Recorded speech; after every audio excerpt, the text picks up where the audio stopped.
Welcome to G3 media. ముందుగా headlines చూద్దాం.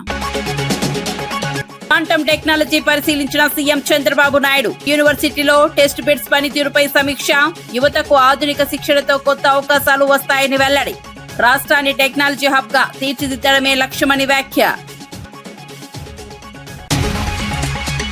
సీట్ల పునర్విభజనపై సీఎం రేవంత్ ఆందోళన. దక్షిణాది రాష్ట్రాలకు అన్యాయం జరుగుతోందని హెచ్చరిక. ఎస్సీ ఎస్టీ మహిళా రిజర్వేషన్లపై ప్రభావం ఉంటుందని వ్యాఖ్య.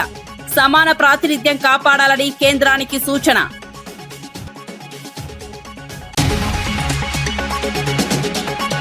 తెలంగాణకు అంబేద్కర్ రాజ్యాంగమే పునాది అన్న హరీష్ రావు. రాష్ట్రాల పునర్వ్యవస్థీకరణ రాజ్యాంగం వల్లే సాధ్యమైందని వెల్లడి. అంబేద్కర్ పేరుతో సచివాలయం ఏర్పాటు గొప్ప నిర్ణయమని ప్రశంస. సమానత్వం కోసం అంబేద్కర్ ఆశయాలు కొనసాగాలని పిలుపు. వైసీపీపై మంత్రి పార్థసారథి తీవ్ర ఆరోపణలు. రాష్ట్ర అభివృద్ధిని అడ్డుకుంటున్నారని వైసీపీపై విమర్శ. పెట్టుబడులు రాకుండా భయాందోళనలు సృష్టిస్తున్నారని ఆరోపణ. ప్రజలు ఇలాంటి శక్తులను తిరస్కరించాలని పిలుపు. జగిత్యాల సభకు కేసీఆర్ హాజరవుతారని కేటీఆర్ ప్రకటన.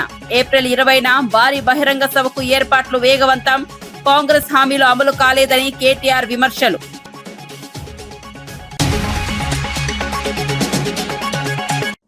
ఆంధ్రప్రదేశ్ సీఎం చంద్రబాబు నాయుడు అమరావతిలోని ఎస్ఆర్ఎం యూనివర్సిటీలో క్వాంటమ్ టెస్ట్ బెడ్స్ ను పరిశీలించారు.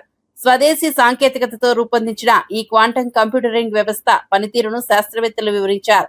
దేశంలో ఈ తరహా సాంకేతికతకు ఇది ఒక కీలక అడుగుగా భావిస్తున్నారు. ఈ కేంద్రం ద్వారా విద్యార్థులకు ఆధునిక శిక్షణతో పాటు స్టార్టప్లకు కొత్త అవకాశాలు లభిస్తాయని సీఎం తెలిపారు. భవిష్యత్ టెక్నాలజీలలో రాష్ట్రం ముందంజలో ఉండాలని ఆయన ఆకాంక్షించారు. పరిశోధన ఆవిష్కరణలకు ప్రభుత్వం పూర్తి సహకారం అందిస్తుందని హామీ ఇచ్చారు. ఈ ప్రాజెక్టుతో యువతకు ఉద్యోగ అవకాశాలు పెరుగుతాయని పేర్కొన్నారు. రాష్ట్రాన్ని టెక్నాలజీ హబ్ గా తీర్చిదిద్దడమే లక్ష్యమన్నారు. Respected R.V. Araprasad, Director General, NSTL, DRDO, Respected K.V. Kamakoti, Director, Indian Institute of Technology, Madras, you have seen his speech. He prepared in Telugu. He delivered perfectly. Congratulations to him. Dr. K. Satyanarayana, Director, Indian Institute of Technology, Tirupati. Professor C.H. Satish Kumar, Vice Chancellor, SRM University. Today, we are all here because of some important persons. One among them, Dr. L. Venkata Subramanyam, founder Qubit Force, and also Prithvi, founder Qubitech.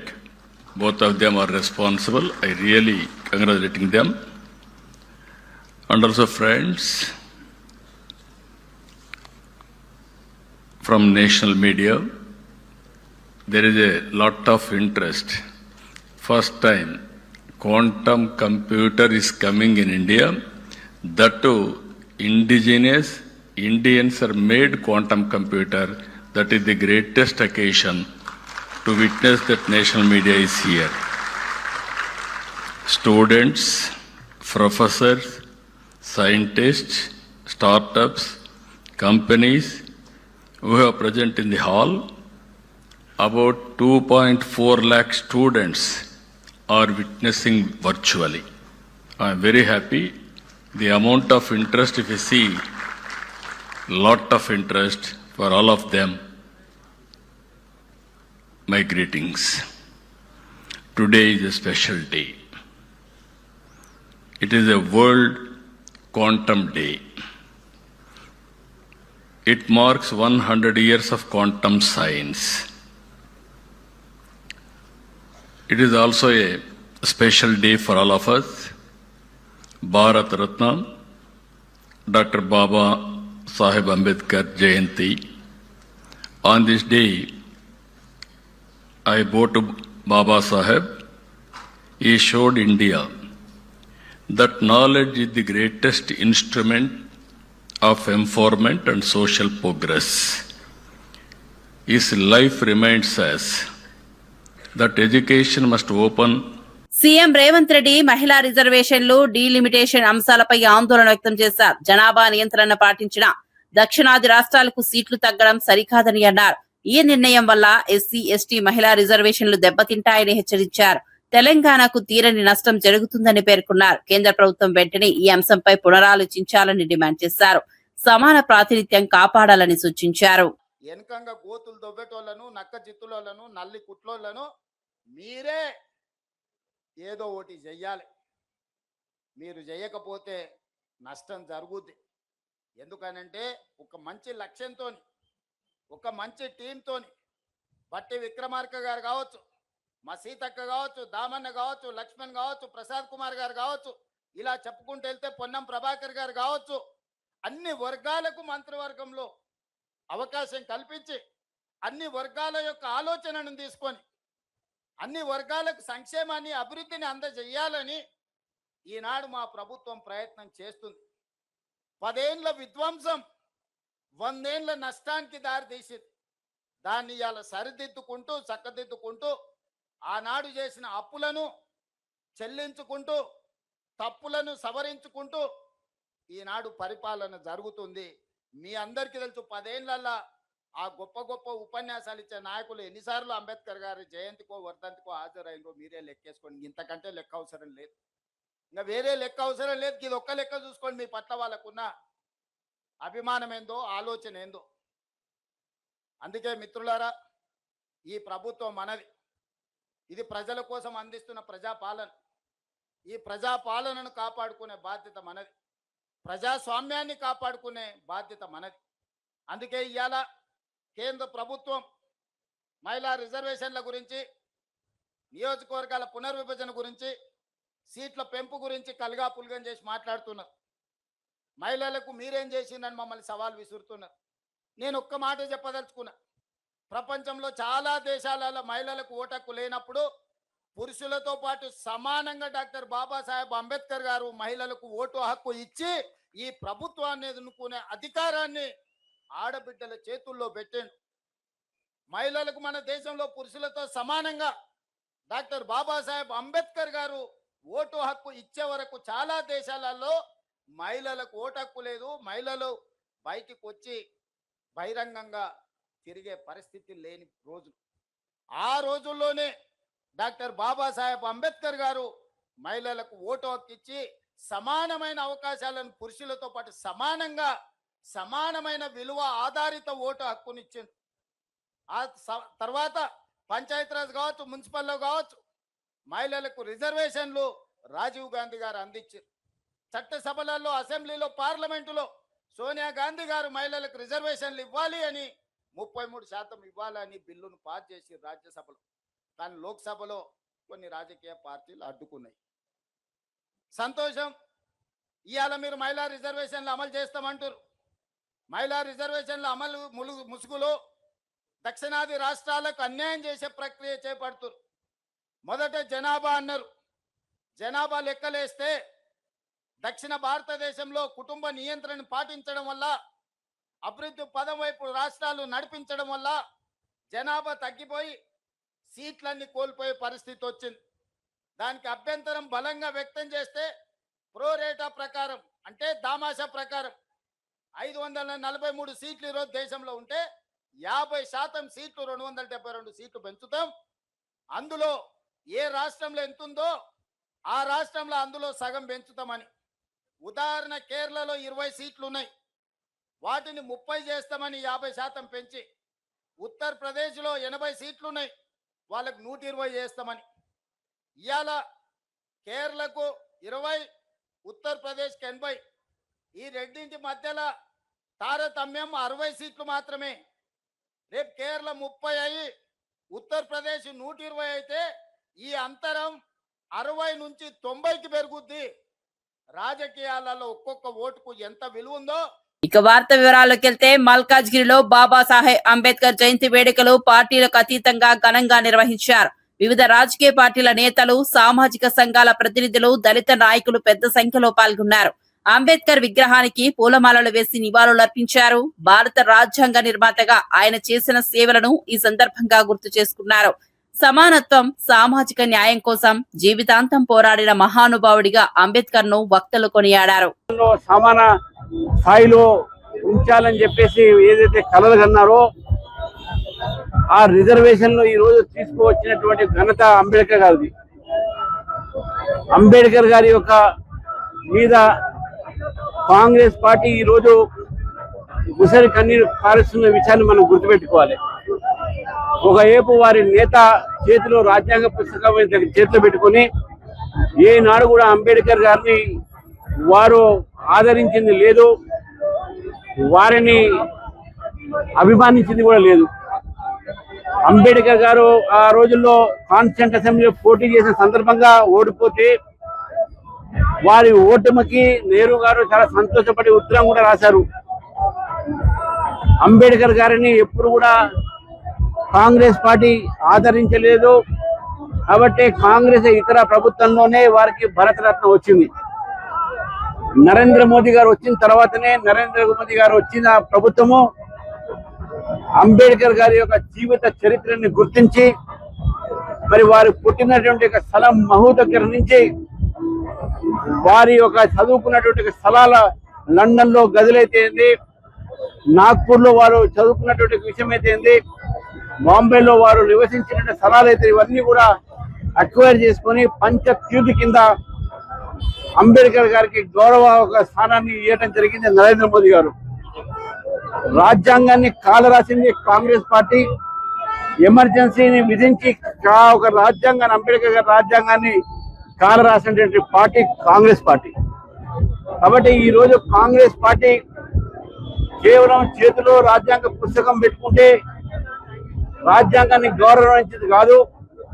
Ambedkar గారిని గౌరవించాలంటే రాజ్యాంగాన్ని గౌరవించడం అనేది ముఖ్యం. Congress party ఆ గౌరవించేటటువంటి రీతిలో లేదు. Congress party ఎప్పుడు కూడా రాజ్యాంగాన్ని కాలరాసింది. కాబట్టి ఈ సందర్భంగా తెలంగాణ ప్రజలకు వాస్తవాలు తెలుసుకోవాలని చెప్పేసి తెలియజేస్తూ మరొకసారి నా తరఫు నుంచి, నా పార్టీ తరఫు నుంచి రాష్ట్ర ప్రజలకు అంబేద్కర్ జయంతి శుభాకాంక్షలు తెలియజేస్తాను. TPCC working president Jaggareddy Gandhi Bhavan లో మీడియా సమావేశం నిర్వహించారు. మున్సిపల్ ఎన్నికల బిజీ కారణంగా గత 104 రోజులుగా రాలేకపోయానని వివరించారు. నిరుపేదలకు ఇళ్ల స్థలాల కేటాయింపుపై మంత్రి పొంగులేటిని కలిసి విజ్ఞప్తి చేసినట్లు తెలిపారు. కలెక్టర్ కు ఇప్పటికే ఆదేశాలు జారీ అయ్యాయని చెప్పారు. రాజకీయాల్లో విమర్శలు సహజమని పేర్కొన్నారు. బీఆర్ఎస్ నేతలు చేస్తున్న ఆరోపణల్లో వాస్తవం లేదని కొట్టిపారేశారు. ప్రజా సమస్యల పరిష్కారమే తమ లక్ష్యమన్నారు. రెవెన్యూ మినిస్టర్ ఇంకా సీతక్క, బట్టి విక్రమార్క, ఇంకా పొన్నం ప్రభాకరు,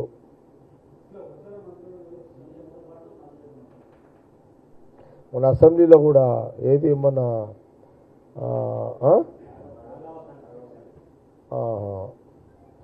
రాఘవ కన్స్ట్రక్షన్ మొన్న ఏది అసెంబ్లీలో మొన్న హరీష్ రావు భూముల మీద మీ రెవెన్యూ మినిస్టర్ మీద పెట్టిందాన్ని కదా. అంటే ఒకటి సహజంగా అధికార పార్టీ మీద ప్రతిపక్షము, ఇప్పుడు మేము అధికార పార్టీ ఉన్నాము, అవతల ప్రతిపక్షం ఉంది. రెండు రకాలుగా ఉంటుంది. ఒకటి ఉన్నది లేనిది ఉన్నట్టుగా చెప్పడం, ఉన్నది లేనట్టుగా చెప్పడం అనేది రాజకీయాల్లో సహజంగా విమర్శలు, పై విమర్శలు ఇవన్నీ సహజంగా ఉండేటివి. ఇవన్నీ కూడా నేను నిన్న మీదే సేమ్ మీరు పొంగులేటి గారిది అడుగుతున్నారు కాబట్టి చెప్తున్నాను. నిన్న నేను మా నియోజకవర్గానికి ఇళ్ల జాగల విషయంలో మంత్రి కొలుసు పార్థసారథి వైసీపీపై తీవ్ర విమర్శలు చేశారు. వైసీపీ నాయకుల భావాజాలం ప్రమాదకరంగా మారిందని ఆరోపించారు. అధికారం కోసం రాష్ట్రాన్ని కూడా నాశనం చేసేందుకు సిద్ధమయ్యారని మండిపడ్డారు. పెట్టుబడులు రాకుండా భయోందోళనలు సృష్టిస్తున్నారని విమర్శించారు. రాష్ట్ర అభివృద్ధిని అడ్డుకునే శక్తులుగా వైసీపీ మారిందని పేర్కొన్నారు. ప్రజలు ఇటువంటి శక్తులను తిరస్కరించాలని పిలుపునిచ్చారు. రాష్ట్ర ప్రయోజనాల కోసం ప్రభుత్వం కట్టుబడి పనిచేస్తోందని తెలిపారు. అందరికీ నమస్కారం. గ్రామీణ వాతావరణంలో నిరక్షరాస్యులు ఉన్న కుటుంబంలో ఆ కుటుంబ గౌరవాన్ని రోడ్డుకి ఇచ్చే వ్యక్తుల గురించి ఆ కుటుంబంలో సభ్యులు ఏమనుకుంటూ ఉంటారంటే, నీ బ్రతుకు చెడ ఎందుకు పుట్టావురా అని చెప్పేసి గ్రామాల్లో మనం చాలాసార్లు వింటూ ఉంటాం. ఈరోజు రాజశేఖర రెడ్డి గారి కుటుంబ గౌరవాన్ని కూడా రోడ్డు మీదకి ఇచ్చి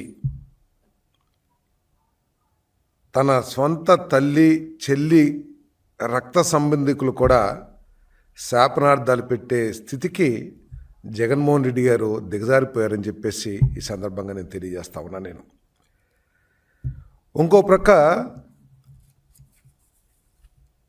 ఉగ్రవాద సంస్థలకి, ఉగ్రవాద సంస్థల నాయకులకి, ఉగ్రవాద సంస్థల భావజాలానికి,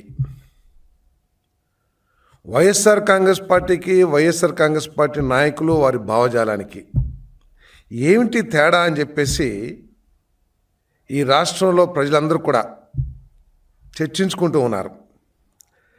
ప్రపంచవ్యాప్తంగా మనం కొన్ని ఉగ్రవాద సంస్థల గురించి వింటూ ఉంటాం. వారి దుర్మార్గపు చర్యల్ని పత్రికల ద్వారా తెలుసుకుంటూ ఉంటాం. ఆల్ ఖైదా కానీ, ఐసిస్ కానివ్వండి, ఇటువంటి అన్నీ కూడా. వారేంటంటే వారి ఆలోచన విధానం, ఈ ఉగ్రవాద సంస్థల ఆలోచన విధానం, వారు భావజాలాన్ని వ్యాపింపచేసే విధానం, వారి ఆలోచనల్ని అమలు చేసే విధానం చూస్తామంటే వైఎస్ఆర్ కాంగ్రెస్ పార్టీకి చాలా దగ్గరగా మంత్రి వెంకట్రెడ్డి మహిళా రిజర్వేషన్ బిల్లుపై కాంగ్రెస్ మద్దతు ప్రకటించారు. మహిళా బిల్లును ఉపయోగించి డీలిమిటేషన్ తీసుకురావాలని బీజేపీ ప్రయత్నిస్తోందని ఆరోపించారు. దక్షిణాది రాష్ట్రాలకు అన్యాయం జరిగితే పోరాటం చేస్తామని హెచ్చరించారు. ఎన్నికల కోడ్ అమల్లో ఉన్నప్పుడు చట్టాలు చేయడం సరైంది కాదన్నారు. మహిళలకు న్యాయం చేయాలని, రాజకీయ ప్రయోజనాల కోసం బిల్లులను వాడకూడదని సూచించారు. ఆ రోజు కాంగ్రెస్ పార్టీ సోనియా గాంధీ, ఇందిరాగాంధీ, మీరా కుమార్ రాష్ట్రపతులుగా ఎంతోమంది మహిళలు చేసిన కాంగ్రెస్ పార్టీ ఈరోజు మా కోరిక నెరవేరింది. ఒకటే నష్టమైందంటే ఆయన 50% సీట్లు పెంచాలి, దానికి దక్షిణ భారతానికి పూర్తి అన్యాయం జరిగి వాళ్ళు మా ఓట్లు అవసరం లేకుండా అక్కడ నార్త్ ఇండియా 600 సీట్లల్లో వాళ్ళకి కావాల్సిన 450 అయితే గవర్నమెంట్ ఎప్పుడు మేమే అధికారంలో ఉండొచ్చని పార్లమెంట్ ఎన్నికల కోడ్ ఉన్నది. ఇప్పుడు బీహార్లో పోలింగ్ ఉన్నది, తమిళనాడులో పోలింగ్ ఉన్నది. అసలు పార్లమెంట్లో కొత్త చట్టాలు తీసుకురాకూడదు. అయినా మహిళా బిల్లు ఉంది కాబట్టి దానికి కాంగ్రెస్ పార్టీ సపోర్ట్ అని చెప్పి దొంగచాటుగా ఆ బిల్లు తీసుకొచ్చింది. దాంతో దక్షిణ భారతదేశానికి అన్యాయం జరుగుతుంది. నిన్న మొత్తం కూడా ముఖ్యమంత్రి మంత్రులను కూర్చొని మాట్లాడుకున్నాం. మళ్ళీ రేపు పోయిన తర్వాత మళ్ళీ మాట్లాడుకొని తప్పకుండా దక్షిణ భారతదేశమే దేశానికి సగం కాంట్రిబ్యూషన్ 5 జీడిపి మనం కాంట్రిబ్యూట్ చేస్తున్నాం. కర్ణాటక అలాంటి మన రాష్ట్ర సౌత్ ఇండియాకు అన్యాయం జరిగితే తప్పక. రామగుండం ఎమ్మెల్యే మక్కాన్ సింగ్ వ్యాఖ్యలపై మంత్రి శ్రీధర్ బాబు స్పందించారు. కార్యకర్తలకు ధైర్యం చెప్పే క్రమంలోనే ఆ వ్యాఖ్యలు వచ్చాయని తెలిపారు. ఆయన శాంతిని కోరుకునే వ్యక్తి అని పేర్కొన్నారు. అయితే ఎవరైనా రెచ్చగొట్టేలా మాట్లాడితే ఖండిస్తామని స్పష్టం చేశారు. ఇటువంటి వ్యాఖ్యలు సమాజంలో ఉద్రిక్తతకు దారి తీస్తాయని హెచ్చరించారు. నాయకులు బాధ్యతాయుతంగా వ్యవహరించాలని సూచించారు. ప్రజల మధ్య శాంతి, సామరస్యాన్ని కాపాడడం ముఖ్యమన్నారు. నేను మాటలు చెప్పడం జరిగింది, కానీ రాజ్ ఠాకూర్ గారి ఆలోచన విధానం కానీ శాంతికి భంగపట్టే కార్యక్రమం చేయొద్దనే ఉంటుంది. కానీ అనేక సందర్భాల్లో భయభ్రాంతులను చేసినప్పుడు అక్కడున్న సోదరులు వారి బాధలు చెప్పినప్పుడు వారు జిల్లా కాంగ్రెస్ అధ్యక్షులుగా ఆ విధమైన స్పందన కనబడ్డది. మేము ఎవరు చేసినా, ఎవరు ఆ విధమైన ఆలోచనలతో చేసినప్పటికీ దాన్ని ఖచ్చితంగా ఖండిస్తాం. మాజీ మంత్రి జీవన్ రెడ్డి బీఆర్ఎస్ నాయకులతో సమావేశంలో పాల్గొన్నారు. జగిత్యాలలో జరిగిన కార్యక్రమంలో కాంగ్రెస్ పాలనపై అసంతృప్తి వ్యక్తం చేశారు. కేసీఆర్ పాలనే రాష్ట్రానికి మంచిదని కొనియాడారు. తెలంగాణ పునర్నిర్మాణం బీఆర్ఎస్ తోనే సాధ్యమని స్పష్టం చేశారు. జగిత్యాల నుంచే కేసీఆర్ జైత్రయాత్ర ప్రారంభమవుతుందని ధీమా వ్యక్తం చేశారు. కాంగ్రెస్ పార్టీని వీడాల్సిన పరిస్థితి ఏర్పడిందని తెలిపారు. కేసీఆర్ తో కలిసి ప్రయాణం కొత్త రాజకీయ అధ్యాయమని పేర్కొన్నారు. నేను ఆశ్చర్యపోయిన మరి 2 రోజులకి ఎక్కడ ఎప్పుడు కనబడలేదు. ఇప్పుడు ఏ గ్రామం ఏదైతున్నదో అంటే నిజంగా చెప్పంటున్నా హరిచరణ్, ఇటువంటి ఒక వేదిక ఏర్పాటు చేసి పాత మిత్రుల కలయిక నువ్వు దేన్ని అన్న ఏమని బాబు చెప్పంటున్నా.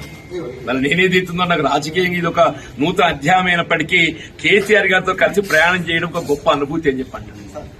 కేసీఆర్ గారితో కలిసి ప్రయాణం చేసుడు ఒక గొప్ప అనుభూతి అని చెప్పండి. గతంలో వారితో కలిసి ప్రయాణం చేసిన నాకు ఆ అనుభూతి ఫలాలు నేను నెమరు వేసుకుంటా అప్పుడప్పుడు.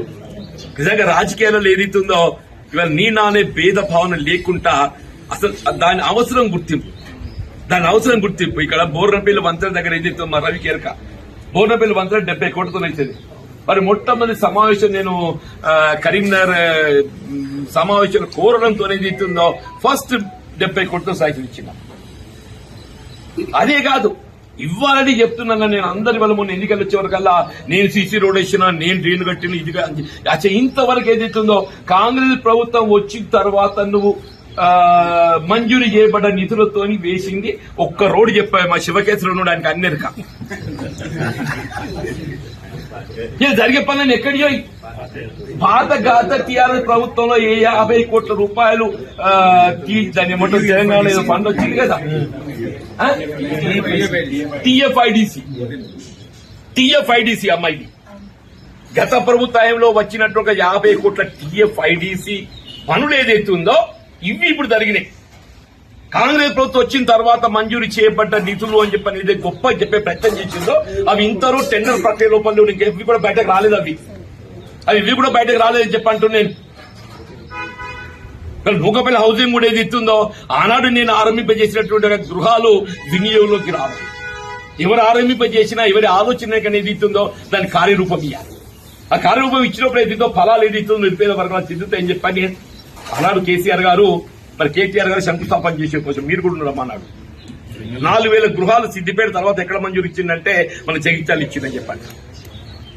మూలం ఏది ఇస్తుందో సరే ఆలోచన ఎవరిదైనా కానీ నిరుపేద వర్గాలు తోడ్పడాలని చెప్పి అంటుంది. మన జగిత్యాల పట్టణమే కానీ ఈ ప్రాంతమే కానీ కేవలం ఇది ఉత్తర తెలంగాణ ప్రాంతానికే పరిమితం కాదు, యావత్ తెలంగాణకు దిక్చూచి అని చెప్పంటున్నా. ఇది యావత్ తెలంగాణకు దిక్చూచి అని చెప్పంటున్నా. కాబట్టే వారు కేసీఆర్ గారు ఏదిస్తుందో జగిత్యాల. మాజీ మంత్రి హరీష్ రావు అంబేద్కర్ పాత్రను ప్రస్తావించారు. తెలంగాణ ఏర్పాటుకు కూడా అంబేద్కర్ రాజ్యాంగమే పునాది అని పేర్కొన్నారు. రాజ్యాంగం వల్లే రాష్ట్రాల పునర్వ్యవస్థీకరణ సాధ్యమైందని తెలిపారు. కేసీఆర్ తెలంగాణ సచివాలయానికి అంబేద్కర్ పేరును పెట్టడం గొప్ప నిర్ణయమని అన్నారు. అంబేద్కర్ ఆశయాలను గౌరవించడం ప్రతి ఒక్కరి బాధ్యత అని పేర్కొన్నారు. విద్య ద్వారా పిల్లలు ఎట్లా పైకొస్తారో ఆడపిల్లలు మగపిల్లలు అనే తేడా లేకుండా పిల్లల్ని బాగా చదివించమని చెప్పాడు. సమీకరించమన్నాడు. అన్యాయం జరిగితే గొంతెత్తండి, పోరాడండి అని చెప్పినాడు. దాన్ని ఎవరో చేస్తారని కాదు, ఎవరికి వాళ్ళమే మనం అంబేద్కర్ ఆలోచనను అమలు చేయాలి. దానికి కులం అడ్డం కాదు, మతం అడ్డం కానే కాదు. దానికి కావాల్సింది సమానత్వం కావాలి, ప్రేమ కావాలి. మన అంబేద్కర్ యొక్క రాజ్యాంగాన్ని అర్థం చేసుకొని దాన్ని ఆచరించగలిగే మంచి చిత్తశుద్ధి మనసు ఉంటే చాలు. ఇలా నాకు చాలా సంతోషం కలిగేది, ఎందుకంటే ఇలా తెలంగాణ వచ్చిందంటేనే అంబేద్కర్ వల్ల. ఆయన రాసిన రాజ్యాంగంలో ఆ రోజు చిన్న రాష్ట్రాలకు అసెంబ్లీ తీర్మానం అవసరం లేదు, ఉమ్మడి రాష్ట్రం ఆమోదిస్తేనే కొత్త రాష్ట్రం అంటే తెలంగాణ ఎప్పటికి కాదు. ఆంధ్రలో 175 సీట్లున్నాయి, మనకు 119 సీట్లున్నాయి. వాళ్ళు ఎన్నటికి ఒప్పుకోరు, ఎన్నటికి తెలంగాణ రాదు. కానీ ఆయన ముందు చూపుతో బాగా ఆలోచించేది కనుక 40, 50, 60 ఏళ్ల కింద రాజ్యాంగం రాసినప్పుడే ఆయన ఆలోచించి ఎంత చక్కగా రాసిండు. అందరూ ఒప్పుకోవాల్సిన అవసరం లేదు, అసెంబ్లీ తీర్మానం అవసరం లేదు అని ఆయన చెప్పడం వల్ల ఇలా తెలంగాణ ఏర్పడ్డది.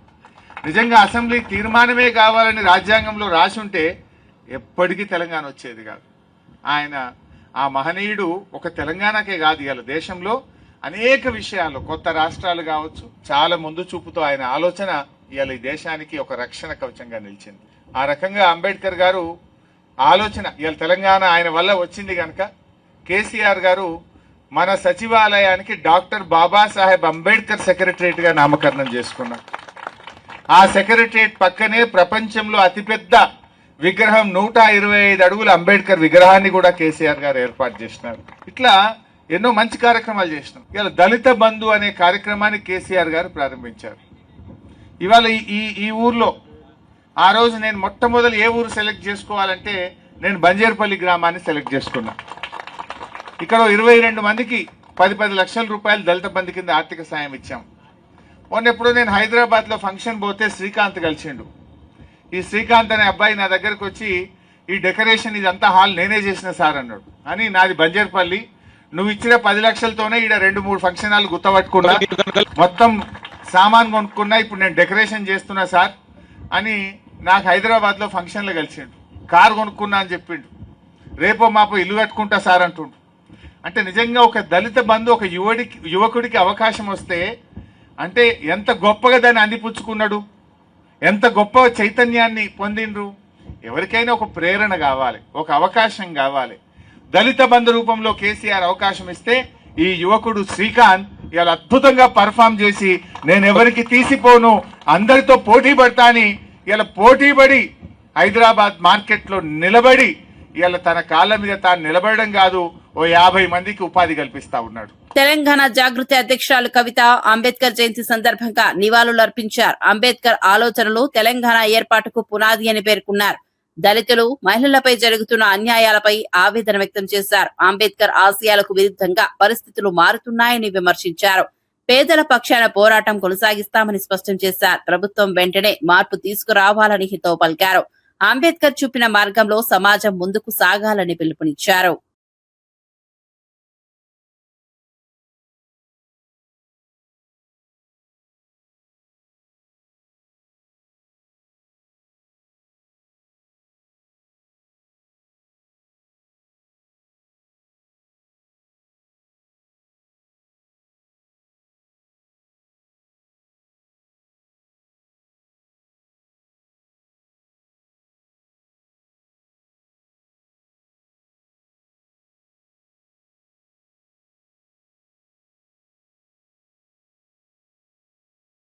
నూట 35వ జయంతిని చాలా వినూత్నంగా ఇవాళ 13వ తారీఖు అర్ధరాత్రి అంటే టెక్నికల్గా 14 ఏప్రిల్ నాడు మరి ఇక్కడ ఎస్సీ ఎస్టీ ఎంప్లాయీస్ ఫోరం అదేవిధంగా కుమారన్న గారి ఆధ్వర్యంలో ఈ సంబరాలు జరగడం చాలా సంతోషం.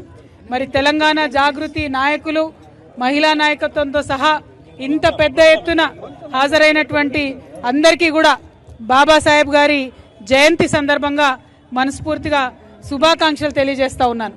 మరి తెలంగాణ రాష్ట్రం ఇవాళ వచ్చిందంటే, తెలంగాణ ప్రత్యేక రాష్ట్రంగా ఏర్పడిందంటే కేవలం అది బాబాసాహెబ్ గారి భిక్ష అని చెప్పక తప్పని పరిస్థితి. ఎందుకంటే ఆర్టికల్ 3 అనేటటువంటిది మన రాజ్యాంగంలో లేకపోతే, ఆ రాజ్యాంగం మనకు శక్తినివ్వకపోతే, తెలంగాణ ఉద్యమానికి ఒక నైతిక పునాదినివ్వకపోతే మనం ఇవాళ రాష్ట్రం సాధించుకునే వాళ్ళం కాదు. మరి వచ్చినటువంటి రాష్ట్రంలో కూడా బాబాసాహెబ్ గారు కోరుకున్నట్టుగా స్టేట్ సోషలిజం వర్ధిల్లాల్సి ఉండింది. కానీ 12 సంవత్సరాల్లో కూడా ఆ పరిస్థితి రాలేదు.